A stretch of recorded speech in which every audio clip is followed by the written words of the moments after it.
আসসালামু আলাইকুম। সম্মানিত সাংবাদিক বন্ধুগণ ও দেশবাসী, জাতীয় নাগরিক পার্টি এনসিপির তরফে শুভেচ্ছা এবং সালাম গ্রহণ করবেন। সাংবাদিক বন্ধুগণ, আপনারা দীর্ঘক্ষণ ধরে এখানে অপেক্ষা করছেন। অনাকাঙ্ক্ষিত বিলম্বের কারণে আমরা আপনাদের কাছে ক্ষমা প্রার্থী এবং একই সাথে আপনাদের কাছে আমরা কৃতজ্ঞ।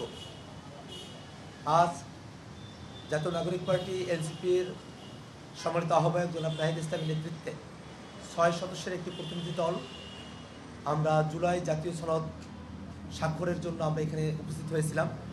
আপনারা সকলে জেনে থাকবেন যে 24-এর অভ্যুত্থানের মধ্য দিয়ে আমরা যে নতুন বাংলাদেশ গড়তে চেয়েছিলাম, যার কথা ব্যক্ত করেছিলেন জাতীয় নাগরিক পার্টির আহ্বায়ক জনাব নাহিদ ইসলাম, একটা ফেসিবাদ মুক্ত বাংলাদেশ, একটা নতুন বন্দোবস্তের বাংলাদেশের কথা, তারই লক্ষ্য নিয়ে আমরা ঐক্যবদ্ধ কমিশনে জাতীয় নাগরিক পার্টি এনসিপির তরফ থেকে আমরা সার্বক্ষণিক আমাদের উপস্থিতি এবং সংস্কারের পক্ষে আমাদের বক্তব্য আমরা সবসময় ব্যক্ত করে এসেছি। আপনারা জেনে থাকবেন যে জুলাই সনদের কার্যকারিতার জায়গা, গণভোটের বিষয়গুলো নিয়ে এক ধরনের অস্পষ্টতা ছিল। যেহেতু ত্রয়োদশ জাতীয় সংসদ নির্বাচনের দিন 12ই ফেব্রুয়ারি 2026-এ গণভোটও জুলাই জাতীয় সনদ নিয়ে যে গণভোট সেটা অনুষ্ঠিত হয়েছে এবং গণভোটের পক্ষে জনগণ তাদের সিদ্ধান্ত হ্যাঁ ভোটের মধ্য দিয়ে তারা জানান দিয়েছেন।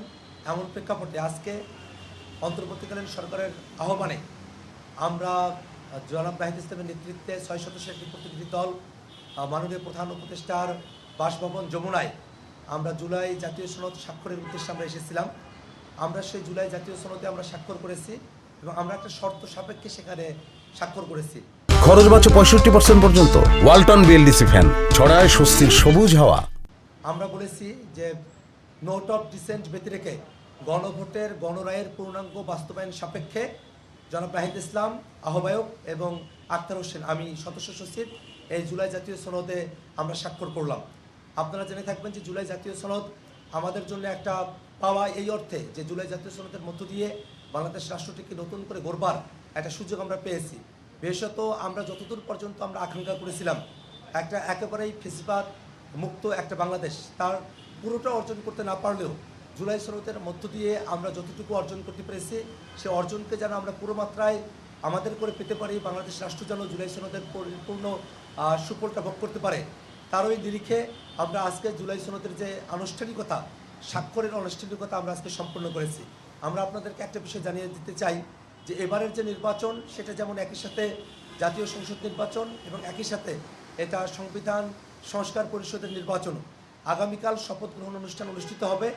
আমরা এটা আশা করি এবং জাতীয় নাগরিক পার্টি এনসিপির তরফ থেকে এই দাবি রাখছি যে আগামীকাল কোনো প্রকার ব্যত্যয় ব্যতিরেকেই প্রথমে সংবিধান সংস্কার পরিষদের সদস্য হিসাবে যারা নির্বাচিত হয়েছেন তারা শপথ গ্রহণ করবেন এবং তারপরেই জাতীয় সংসদের সদস্য হিসেবে তাদের যে শপথ সেই শপথ তারা গ্রহণ করবেন এবং উভয় শপথই অবশ্যই একজন ব্যক্তি অর্থাৎ জুলাই জাতীয় সনদে যেভাবে বিবৃত হয়েছে যিনি চিফ ইলেকশন কমিশনার আছেন তার নেতৃত্বেই, তার হাত ধরেই আমরা জুলাই জাতীয় সনদের মতো করেই সংবিধান সংস্কার পরিষদের শপথ এবং জাতীয় সংসদ সদস্য হিসেবে যে শপথ সেটা আমরা গ্রহণ করব।